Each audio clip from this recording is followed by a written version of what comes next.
ಹೆಲ್ತಿಯಾಗಿಲ್ಲ ಅಂದರೆ ನಿಮ್ಮ ಕೆಲಸ ನೀವು ಮಾಡೋದು ಭಾಳ ಕಷ್ಟ ಆಗುತ್ತೆ. ಆಯ್ತಾ? ಸೊ ಅದಕ್ಕೆ ಫಸ್ಟ್ ಮೋಸ್ಟ್ ಇಂಪಾರ್ಟೆಂಟ್ ಥಿಂಗ್ ಏನಂದರೆ ನಿಮ್ಮ ಹೆಲ್ತಿ ಬಾಡಿ ಮತ್ತು ಹೆಲ್ತಿ ಮೈಂಡ್ ಇಟ್ಕೊಂಡಾಗ ಮಾತ್ರ ನಿಮ್ಮ ಪ್ರೊಫೆಷನಲ್ಲಿ ನೀವು ಚೆನ್ನಾಗಿ ಕೆಲಸ ಮಾಡೋಕ್ಕಾಗೋದು. ಆಯ್ತಾ? ಸೊ ಇವತ್ತಿಂದ ನಿಮ್ಮ ಬಗ್ಗೆ ಕೇರ್ ತಗೊಳ್ಳಿ. ನಂಬರ್ 1 ನಿಮ್ಮ ವೆಹಿಕಲ್ಸ್ ಬಗ್ಗೆ ಜೊತೆಗೆ ನಿಮ್ಮ ಬಗ್ಗೆ ಅಲ್ವಾ. ಸೊ ನಾಲ್ಗೆಗೆ ಏನು ಬೇಕು ಅದು ಬಾಡಿಗೆ ಅವಶ್ಯಕತೆ ಇಲ್ಲ, ಬಾಡಿಗೆ ಏನು ಬೇಕು ನಾಲ್ಗೆಗೆ ಅವಶ್ಯಕತೆ. ಸೊ ನೀವು ತಿನ್ನೋ ತಿಂಡಿಯಿಂದ ಹಿಡಿದು ನೀವು ಮಾಡೋ ಪ್ರತಿ ಕೆಲಸನೂ ನಿಮ್ಮ ಬಾಡಿಗೋಸ್ಕರ ವರ್ಕ್ ಮಾಡಿ, ಅದು ಖಂಡಿತ ನಿಮಗೆ ಹೆಲ್ಪ್ ಆಗುತ್ತೆ. ಮತ್ತು ಸೀಟ್ ಬೆಲ್ಟ್ ಹಾಕ್ಕೊಳ್ಳೋದು ಮರಿಬೇಡಿ ಅಟ್ ಎನಿ ಕಾಸ್ಟ್.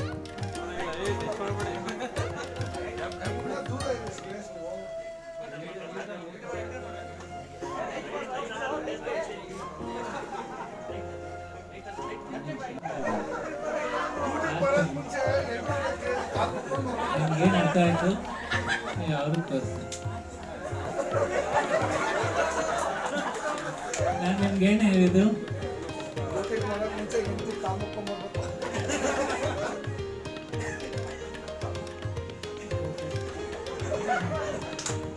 ಕೂತ್ಕೊಳ್ಳಿ. Thank you.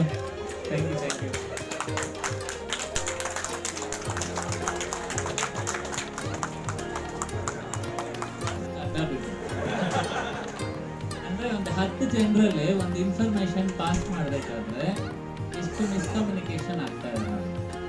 ಒಂದು ಆರ್ಗನೈಸೇಷನ್ ಅಲ್ಲಿ ಯಾರೋ ಒಬ್ರು ಮೈನ್ ಪರ್ಸನ್ ಒಂದು ಇನ್ಸ್ಟ್ರಕ್ಷನ್ ಕೊಟ್ಟಿರ್ತಾರೆ, ಬಟ್ ಅದು ನಿಮಗೆ ರೀಚ್ ಆಗಿ ನೀವು ಬೇರೆಯವ್ರಿಗೆ ರೀಚ್ ಆಗೋ ಅಷ್ಟೊತ್ತಿಗೆ ಕೆಲಸ ಶುರು ಮಾಡೋದು ಮುಂಚೆ ಮೆಂಟಲಿ ಫಿಸಿಕಲಿ ಫಿಟ್ ಆಗಿ ಸ್ಟಾರ್ಟ್ ಮಾಡ್ತೀವಿ.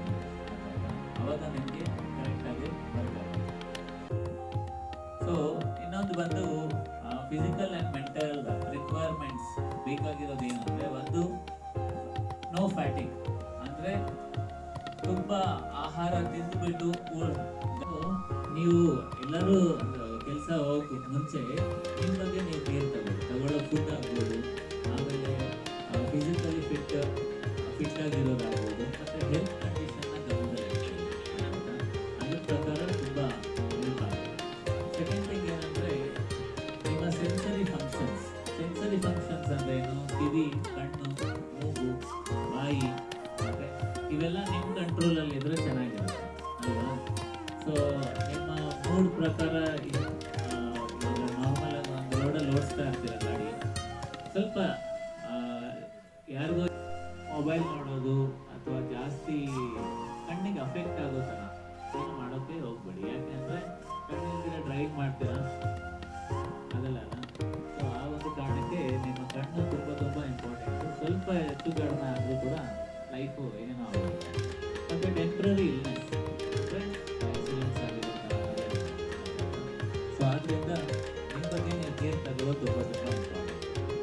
ಸೊ ಇಲ್ಲಿ ಒಂದು ಸೇಫ್ ಡ್ರೈವರ್ ಆಗಿರಬೇಕು ಅಂದಾಗ ನೀವು ಫಸ್ಟು ಫಿಟ್ಟಾಗಿರೋದ್ರ ಮೇಲೆ ಗಮನ. ನೀವು ಫಿಟ್ಟಾಗಿಲ್ಲ, ಫಾರ್ ಎಕ್ಸಾಂಪಲ್